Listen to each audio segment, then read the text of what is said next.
Good morning. It is the day after Labor Day, Tuesday, September 8th, 2020, and we're going to do some double duty today, cover some stocks, some options, and the question and answer. So I guess that's triple duty. This morning, I got pulled in to give some insights on Forex Analytics webinar, and I might be in their special session coming up, their breakout for members that Mark Yusko, Peter Schiff, some other folks are going to be on there. Looks like I'll be talking with Mark Yusko, mainly because I kind of teased him. But anyway, if you're not watching Face in the morning, this is their free charting webinar from like a couple minutes after 7 until about 8 o'clock in the morning. It's about 50 minutes, 55 minutes, but they go through charts that cover a lot of ranges in currencies, but also the stock market and commodities. And I think that from an educational standpoint, watching the Forex Analytics program in the morning is very worthwhile. If you can't watch it live, they do have an archive. And this one today, the guest didn't show up, and I had made a couple remarks in the chat, so they pulled me on to talk about some things for about 10 or 15 minutes.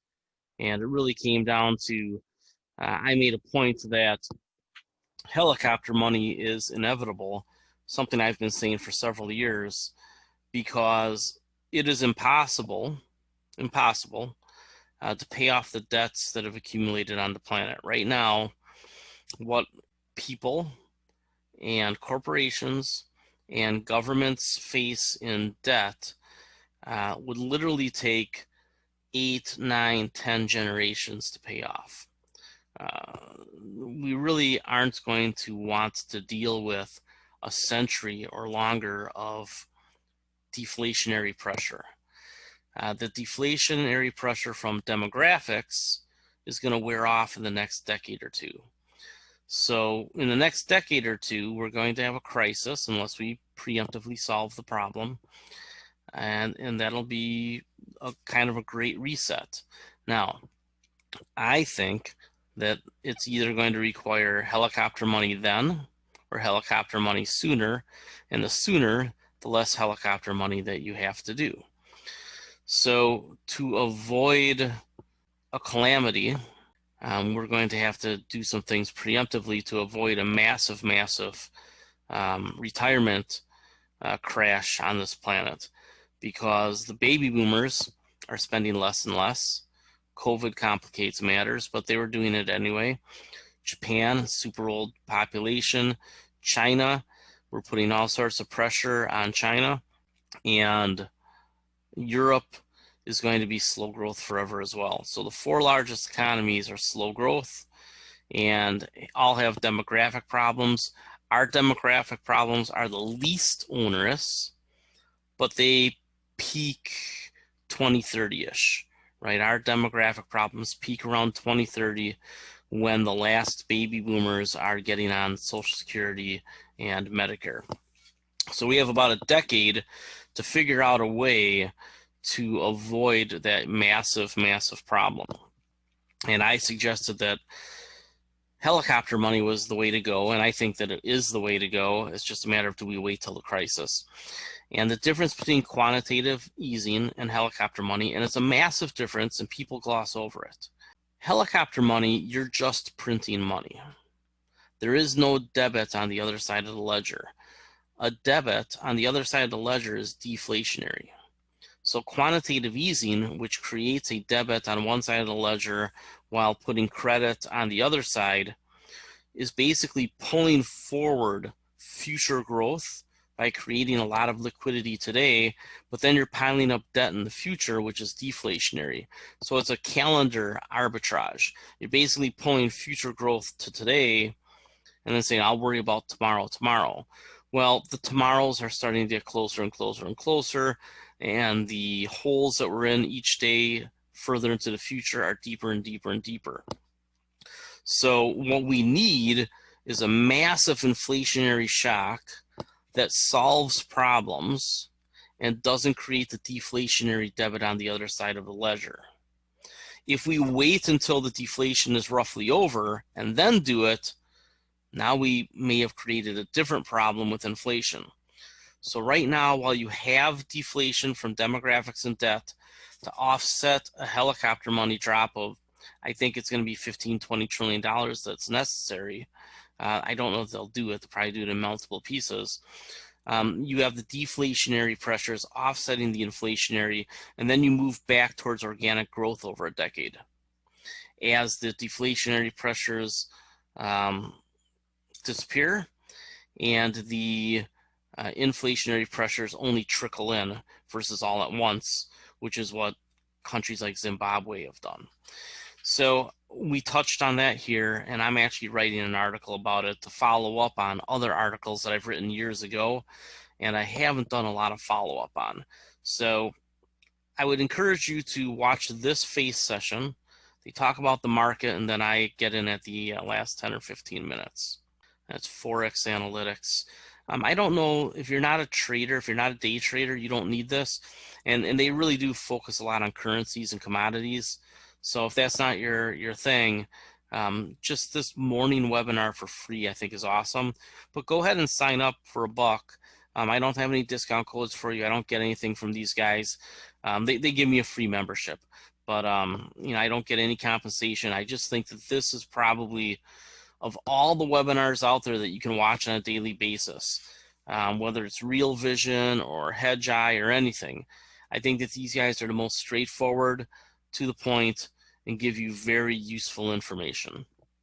And I subscribe to those other ones that I mentioned, but I don't watch them as much as they'd like me to, because it's a lot of regurgitation. These guys are new trading information every day, and then they try to put it in context. All right. QQQ is down again today, about 2.5%. We were just recently well over 300, and now we're down to 270. We're getting to the first support levels, and we'll see if we go through. My suspicion is that we do, and that we're probably going to see about 240 something on the QQQ, maybe even 230 something on QQQ, something in this range, right? Here's a 618 level. This is pretty weak support here, but I think maybe we hold it. This would be a retest of the lows, way down under 200 on QQQ. I'm not sure if we get there or not. I've been telling you all along, this is a normal retrace. This is a major correction. And in this article, we talked about the 3 different scenarios: to the moon, coronavirus crash 2, and Armageddon. Well, coronavirus crash 2 might be what we're dealing with right now. We will see how that second wave shapes up here in the next month or two. And then we have the Armageddon scenario, and I outlined these 3 things that could cause the Armageddon scenario of setting new lows: a wicked second wave of coronavirus, a drying up of Federal Reserve and U.S. government relief efforts, and then trade conflicts leading to massive disruptions in supply chains as politicians jockey. So right now, I think we don't know if we're going to get a bad second wave of coronavirus. I think that we are shaping up to, but we'll see. It seems like there's been an uptick in mask wearing. My concern is, do people crowd on top of each other in October, November, December? The Federal Reserve has reached the point of diminishing marginal returns. I think that we're feeling that. And the U.S. government, the Republicans have a bunch of members of the Senate that want to do what's called a skinny bill, $500 billion, and $1 trillion being kind of, or 1.3 trillion being probably the high end of where they want to go. The Democrats, of course, passed a $3.4 trillion bill a couple of months ago to negotiate from, and Republicans aren't anywhere near that. So Pelosi's already come down $1 trillion. We'll see if she comes down another $1 trillion. I'm guessing that's what's going to have to happen to get anything, in which case it won't be enough. and we might be running into a second wave of coronavirus in a couple of weeks. And then trade conflicts, you will have seen the headlines by now that Trump basically said is we're going to decouple from China. And this is a massively bad idea because if we have learned anything from Sun Tzu, is that you want to keep your enemies close. So a massive decoupling from China versus a coordinated effort with the Europeans and other allies to slowly pressure them to be better actors, is probably wrong. We should work with our allies to gently push China in a particular direction, and we can't really change them internally. That'll have to come from within. But the idea of decoupling from them and potentially creating hungry, cold, angry Chinese who are susceptible to right-wing patriotism, which of course we know patriotism is the last refuge of the scoundrel. That's a pretty famous quote. We could see major problems with China that manifest in, proxy wars in Southeast Asia.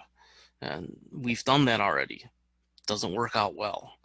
So I'm worried more than anything about the rhetoric right now about China, which is being used to try to win an election.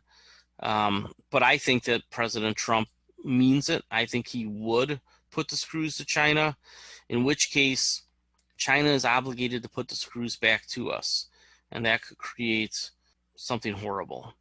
I mean, I think we'd probably be looking at a depression. So you have your correction in QQQ going on right now, and one of the headlines that you also saw was Softbank. So Softbank turned out over the weekend to be the whale that was buying all those calls. Remember I told you that there was a lot of retail call buyers, but somebody big was also buying calls? I thought it was hedge funds. It was Softbank. And some hedge funds, but Softbank was dumping a lot of money in there. So now that call trade is unwinding. And the question becomes, how far does it have to go? So here I have the daily chart on QQQ. And if we pull up relative strength index, it still has more to go down. I think the rest of this week, you might get a little bounce tomorrow, but then I think down into the end of the week. If you take a look at the weekly chart, there's a long way to go down, right? I think that by the end of the year, we're almost oversold on the weekly chart for QQQ, or actually oversold. So this was March. Something in this range, see how these are here and here? Something in this range, 40-ish, right? Might be the target for oversold on RSI for QQQ. Because there's so many people who believe in QQQ and technology in the smart everything world at this point that I think it would be hard to get down here. But right in here, that's probably where you want to be a pretty significant buyer on the weekly chart. On the daily chart, once it gets close to oversold, you probably want to get rid of any short positions. One of my short positions is the semiconductor index. And when it gets down to close to 270, right, it's got a bit of a support there.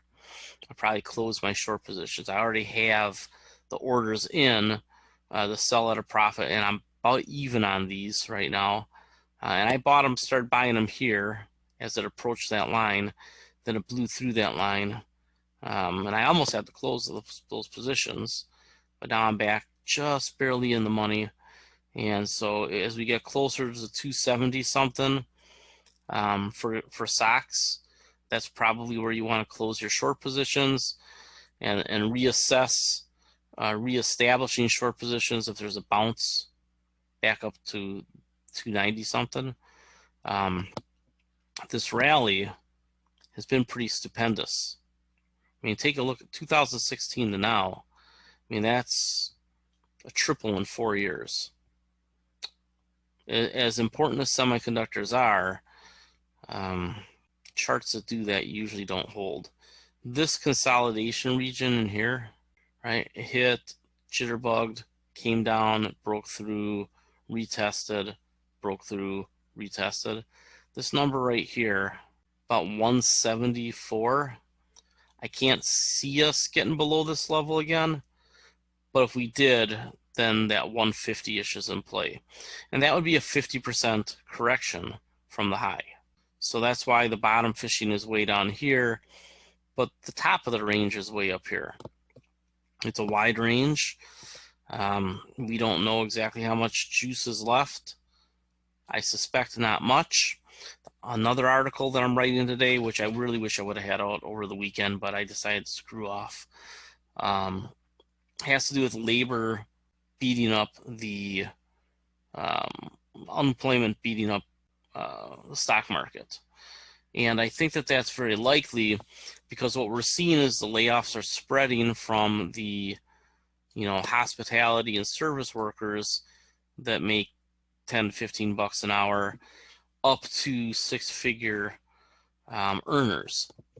This is something that I and Jeffrey Gundlach both said back in May and June, that the layoffs from PPP would expand to higher wage people. And then those higher wage people, there's a 1-2 punch. Not only are they unemployed, but they stop putting money into their retirement plans, correct? You're unemployed, you're no longer contributing to your 401k. But wait, there's more. A lot of these folks are going to take money out of their 401k. They're relatively sophisticated. They understand that they can take $100,000 out of their 401k without having to pay it back for 5 years. And that probably the taxes are forgiven at some point. So the combination of money not going into the stock market and the combination of money coming out, and then you put in there that the Fed is kind of, running sideways, we could definitely break much lower here. And again, I think the election is a bit of a catalyst. Not that I think whoever wins causes a correction. I think the correction is coming either way. The difference is whether the correction gets steeper based on who wins. And I take a contrarian approach to this. I think that if President Trump wins, then we go back to that potential Armageddon scenario. That if Trump wins, what happens here? Really what happens with this? Because the Democrats have the House. We could really run it. If Trump wins, we could run into all this. And I'm very afraid of that. I think that has the makings for a stagflationary depression, hedge-eye, real vision. I'm not alone in saying that. Now, I don't think Trump's going to win, but stranger things have happened.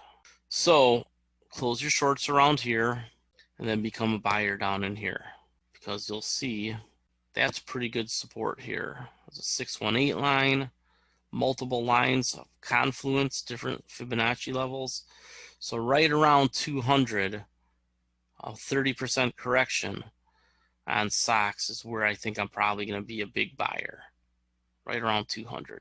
Could go lower, especially if Trump wins. I think 200-ish, low 200s. That's 207, that's 193. I think you got to be a buyer in the low 200s on SOXX. Let's take a look at Tesla real quick, its impact on QQQ. Rebuild this chart to reflect the split for you. And we're going to talk about the car industry in general anyway. Oops. I don't even know if those matter right now. So if we take a look at Tesla, certainly it's not going to zero. I said that all along that it wasn't going to zero. Now the idea that it could just go like this forever was nonsense. And it blew way through these old levels here and now seems to have set a top. So now we can create the new levels. It would make sense for Tesla to get down to about 220. Now that doesn't mean that it will get down to 220, but it's something that makes sense. So from this 262 is a 0.5. People don't want to believe that this can happen because they want to believe that Tesla is different, that it's the one, that it's Neo in the Matrix. And it could be. But the reality is that they've made most of their money selling tax credits, not making cars. And the reality is that Ford is right around the corner, and so is Volkswagen. So there's a lot of people who are generational Volkswagen buyers, a lot of people who are generational Ford buyers, and you even have some GM buyers, and Volvo, and BMW. There's a lot of people with a lot of brand loyalty. So the idea that Tesla can't come back into this zone, I think, is probably pretty silly. And it's probably where it belongs. And in fact, I don't think it's unreasonable to think that you could see Tesla get all the way back to this 618 level. I don't think it's likely. That doesn't mean that it can't happen, right? So this is probably likely, and this is possible. So you have to be careful if you're buying Tesla. If I had to guess, I say that this top in Tesla is going to hold for years. I don't think they break this top for years and years and years, if they ever do. This might be the all-time high in Tesla. And he sold shares right there, 5 billion.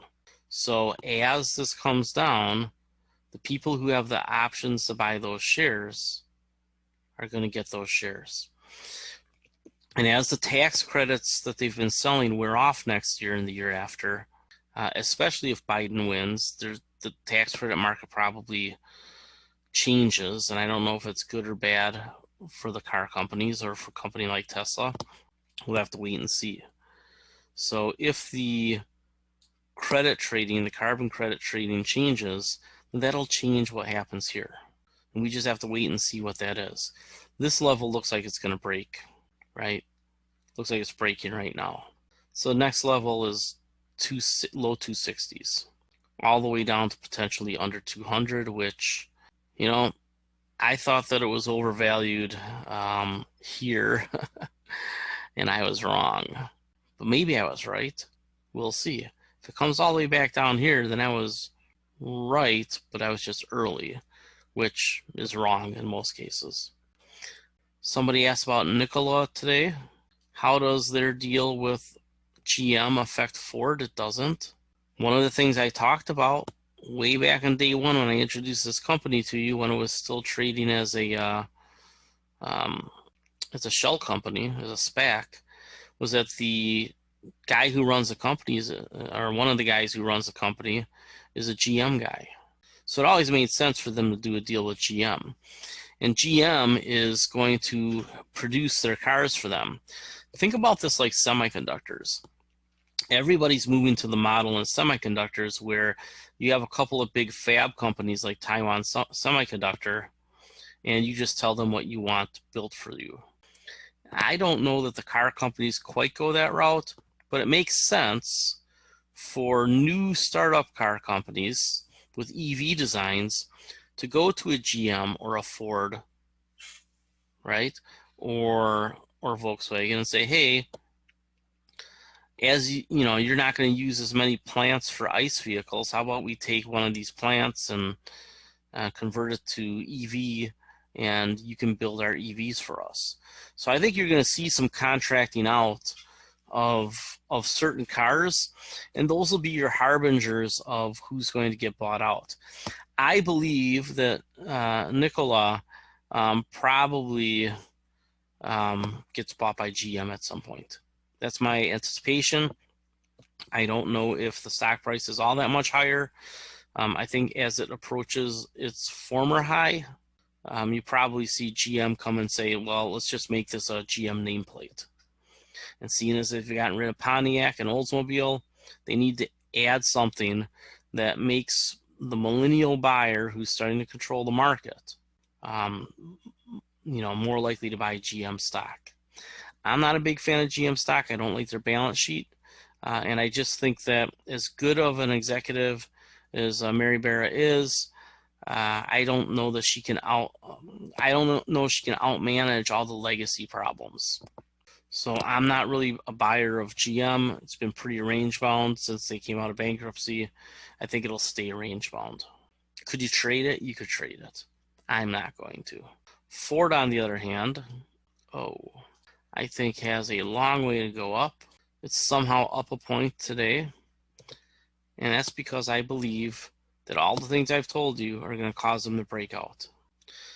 You want to be cautious here because you're still in kind of, is it going to hit this and then retrace? The answer is probably, if the end of the year is as bad as I think it's going to be. So you don't have to own a lot of this right now. I think you should have gotten your starter position a little while ago, or sell cash secured puts, right? $7, $8 cash secured puts, get some time value, and then have the stock put to you at a discount. And if it goes up, you just do it again. My other big short right now is Exxon, and I do believe it's heading on down. There's a headline in the Wall Street Journal today that did not make it look very good for them. Something along the lines of a $40 billion shortfall through the end of next year. So they're going to have to cut their dividend. It's going to get down into this range here, somewhere from low 30s, 30-ish dollar or two on either side. Imminently, I think in the next couple of weeks, by the end of the year for sure. I have those $40 and $42.50 puts for January. And I would expect to be taking profits on those in about $5. You have the other ones that were short, right?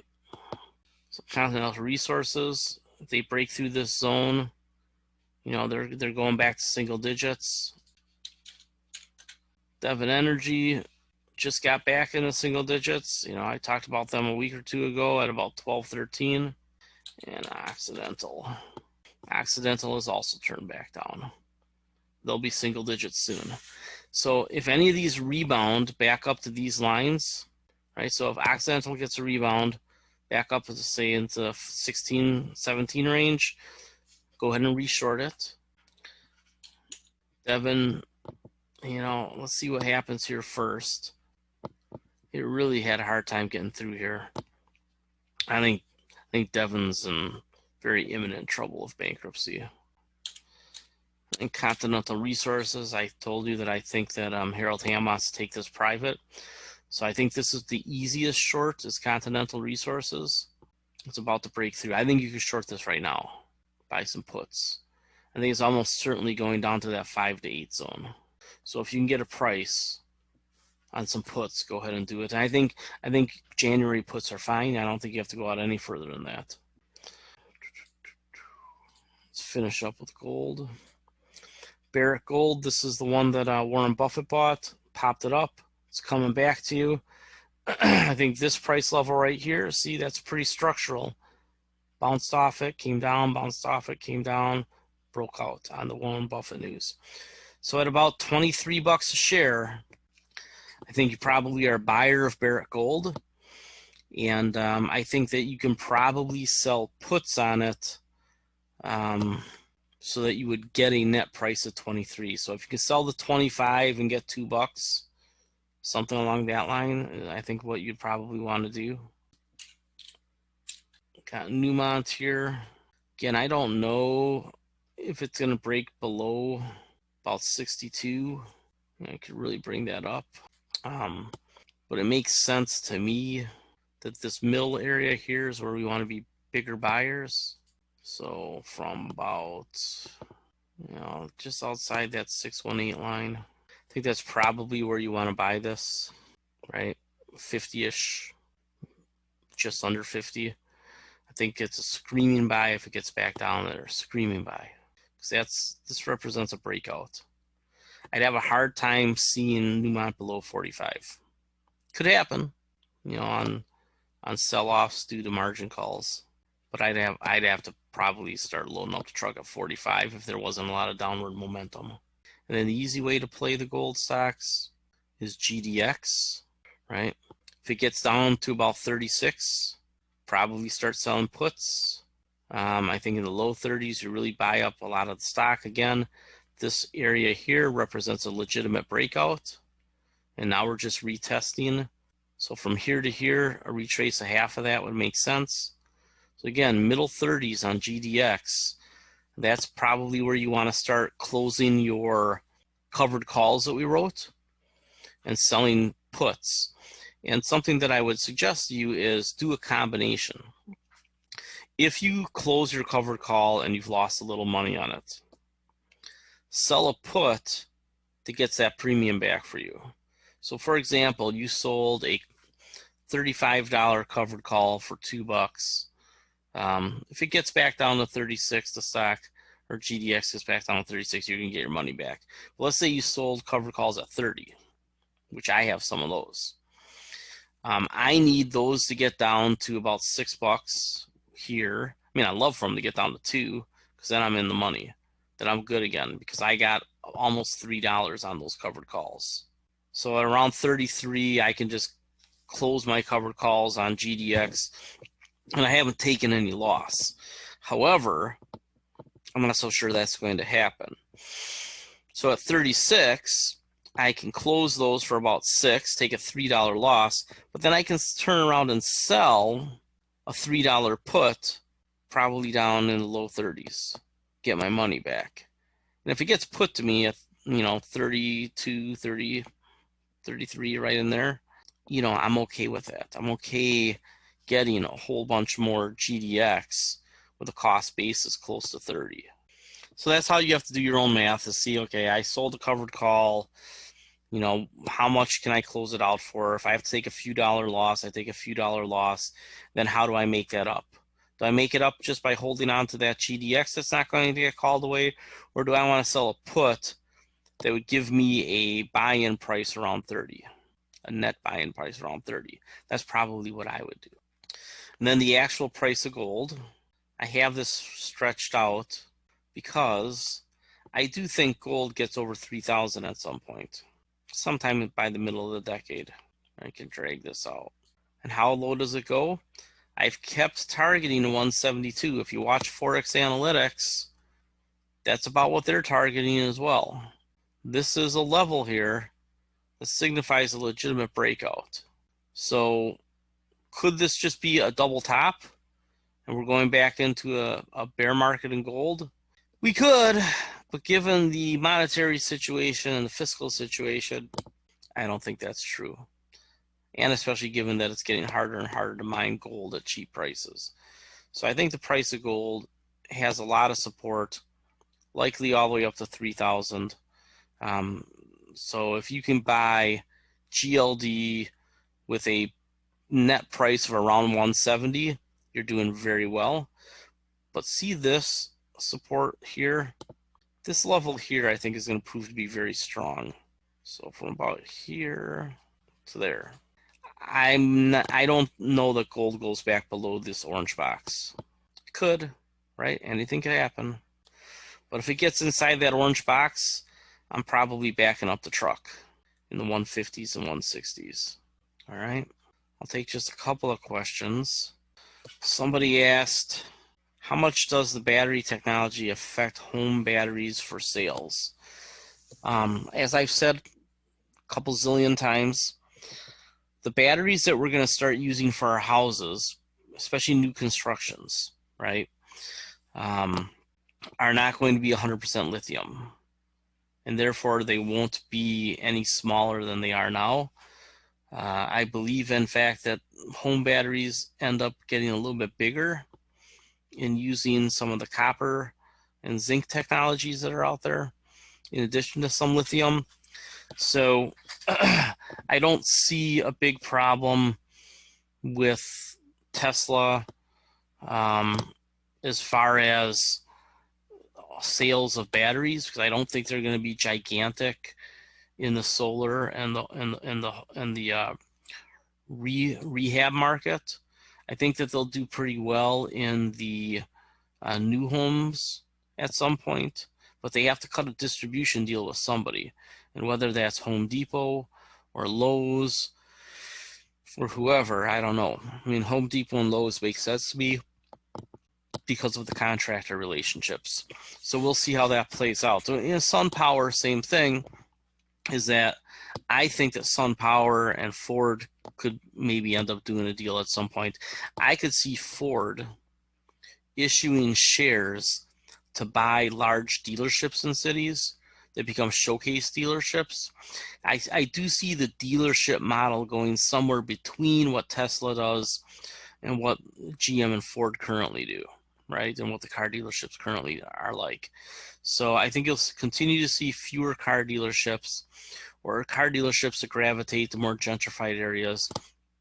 And I do think you're going to see the car dealerships and the Home Depots of the world are going to be probably the two places where you are going to see solar sales, and then the batteries that come along with that.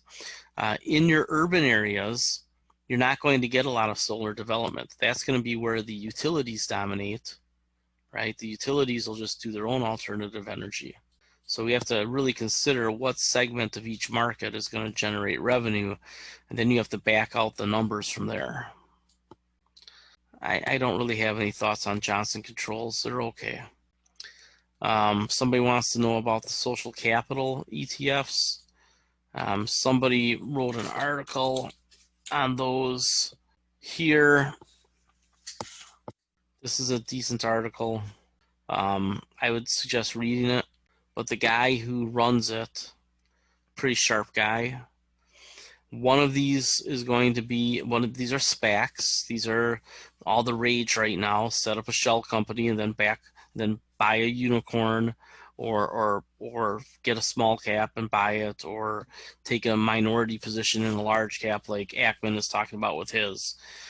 I like these SPACs better than the other ones for a couple of reasons. One, it's technology focused. He's telling you it's going to be technology, and his history is very, very good. So, just go ahead and read this to get the lay of the land. Now, these are very speculative investments. People say, well, they're holding cash. Yeah, but if they make a bad acquisition, as we see even with the oil companies, writing down 50, 60, 70% of an acquisition happens any single time, right? So, the entry level here is just the cash value, and they're trading for about cash value. So if you wanted to buy IPOB or IPOC, you could. One of them is going to buy a company in America, and the other one's going to buy one internationally. I really like the idea of the international one. So I like IPOC better. I think it's a way to get international exposure. And the unicorn that he buys overseas is unlikely to be overpriced like the unicorn that he might have to buy here. So I like IPOC. I think that if you wanted to put a percent of your portfolio into it, you could. Understand that it's speculative. You're gambling on this guy hitting a home run for you. And he has hit several home runs, but I think it's easier to do as a private equity investor than this way. So I think the inefficiencies overseas, which are greater than the inefficiencies in the American markets, are where he potentially has the ability to hit a bigger home run.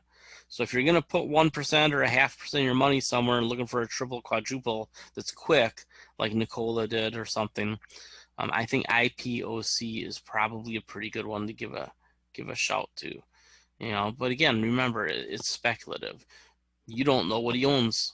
He doesn't know what he owns. He might have an idea, but you're investing in him to do a good job for you because you don't know what the underlying investment is going to be. Do we have a new chart on TAN? I don't think so. No, same old chart. Gets down into the lower 40s. I think you got to buy it, right? This is an irrational move. Reality is right where this is. People ask, do the charts change every week? No, not really. I mean, the line does, but the buy zones stay about the same. Why would the buy zone change, right? There's not really much to change in the buy zone. I'm going to sell my, you have October $40 Exxon puts. Soon. You want to sell those probably in the next week, probably this week, maybe next week or week after, but for sure in September. But I think your best bet is to sell them on a down day And then when Exxon has an update or two, buy the Januaries. So I've mentioned Walgreens. Again, it's not at the top of my list. It wasn't on the plug and play, right? So stick with the plug and play. But it's something that there we go. Walgreens isn't on here. Focus on these companies. That's why I have a plug and play portfolio. Focus on these companies. I just think that Walgreens is putting in a bottom. Could it go all the way down to 30? Absolutely. But I think that's it. I don't think Walgreens really goes below 30, 29 and change. So it makes sense to look at this now. They've got a lot of assets. Population is still aging. And now you have millennials having babies. They got to go to Walgreens too. And what about shots? Another way to get people in the store and buy other stuff. And we're getting to that point where Walgreens is becoming a legitimate value stock. 30-ish, low 30s, right? I wouldn't add to my position. I sold some puts and had some put to me, but I wouldn't add to my position until it got to around 30. And again, focus on all of these. Now, somebody asked about Cisco. I'm going to take Cisco off of the list here, probably. It'd really be in that second tier of stocks like Walgreens is, where if it's really near bottom fishing, you can buy it. But I think that Cisco has a major problem with future growth. So I'd rather figure out a way to get 3M. AT&T and CenturyLink are at deep value. Kinder Morgan's at deep value. Home Depot, if you can get it close to 200, I think you have to. Lam Research, one of those semiconductor companies. Taiwan Semiconductor, right? Focus on these companies. You only need 20 or so, right? 20 to 30 on the high end. Yeah, somebody's asking about the Moderna vaccine and the other messenger RNA vaccines. The problem with the messenger RNA vaccines, other than us not knowing that they're going to work and their safety, is it's difficult to move them around, right? Because they require not just refrigeration but freezing. So again, I think this first batch of vaccines that we get this year, they're going to be temporary fixes. They're going to be emergency use for high-risk people, for the military, for healthcare providers, people like that. We're not going to get the real vaccine until the middle of next year sometime. I mean, you can read all the articles, and it's pretty clear that unless we get really lucky, that we're going to end up using something from Merck or something similar to that. Somebody asked, why is Cisco losing growth? Because they were ahead of everything, and stock only went up so far. I mean, their growth rates are falling. I mean, ask who cares? Who cares why their growth rates are falling? They're falling. Yeah. Somebody asked about Lam. Yeah. Oops. Duh. The symbol should be Lam, right? So I'm short semiconductors, but as soon as I sell that short in semiconductors, I'm going to look at these charts. Lam is a pretty good one. Now, I like to be closer to this end. This is probably where you gotta be real selective. Where's that? 618 line there.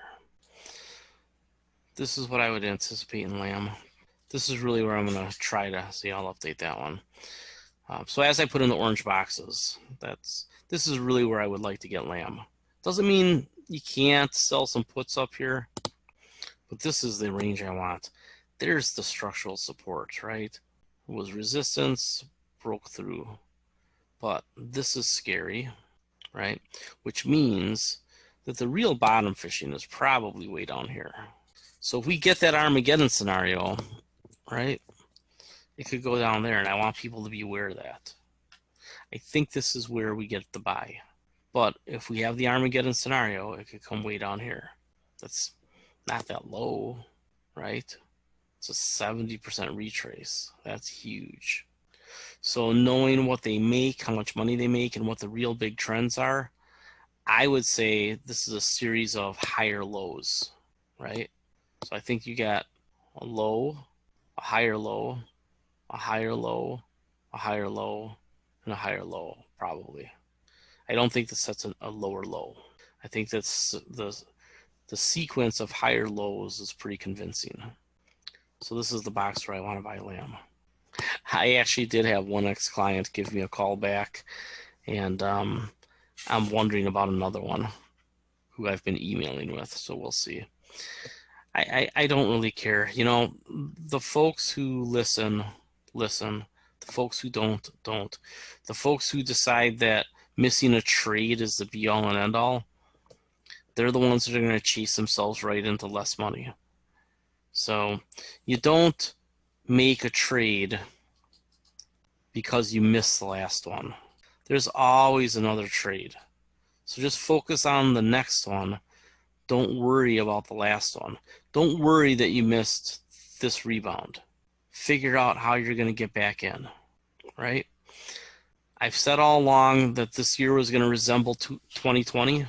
2020 was going to resemble 2018, and so far we have, for different reasons, is what people think. But the fact that I could say over a year ago that 2020 was shaping up to be a lot like 2018, and that in fact, way back in 2017, I said that we'd get the volatility in 2018, but that the real bad year could be 2020. These are not short-term patterns that I look at, and the fundamentals don't change that fast. So you can look at the presidential cycle and your generational cycles, and you can get a pretty good idea of about where we're going. What is hard is the short term, trying to figure out what the next trade is going to be. So you might miss every other trade, but as long as you get the other one and don't screw up chasing to make up for the one you missed, you're generally going to do pretty well. I mean, I have people who have pretty much stopped talking to me in the last month or two because they've been like, when are we going to get in? When are we going to get in? When are we going to get in? And it's precisely right now when they should be tuning in, right? But yet we have lower participation in the chat rooms because somehow everybody's like, it's just going to keep going up. Kirk doesn't know what he's talking about. Okay. It was an accident that I got 2018 right. It was an accident that I got this year right. Only thing I missed, 2 trades I've missed in the last 4 years, is I royally screwed up the oil trade. I didn't get out soon enough. And I didn't bother with this rally here. I didn't think this rally would be as big as it has been. Oh well. So what do you do next? And most of you aren't trend traders. So I have to give you both the value side, which is junk, and the trend side, which was unbelievable. So now we're correcting in a way that fixes the trend and brings us back to a more value-oriented, a more realistic valuation set of parameters. See, this box makes sense. Don't you just intuitively look at it, up through, and say, okay, this is the battle zone. This didn't make sense, and this makes sense because that was just the Fed, and that was just the Fed. So now it comes back. The question becomes, does it overshoot? I don't know. I mean, this is clearly the safer price to get in at, but we don't know that we'll get it. This is a spot where I think you're at least starting to put the odds on your side. And if you nibble in here and save some powder just in case this happens, you've done a good job. That's why you don't buy at one spot. You scale in. You put in layers, right? Buy a little, sell some puts, buy a little. Sell some puts, buy a little more. When you scale in, you should have it in your head that you're going to buy 3 times. And if the second and third buy don't happen, so what? There will be something else. All right, let's call it a day. I will get this up later on this afternoon. Take care.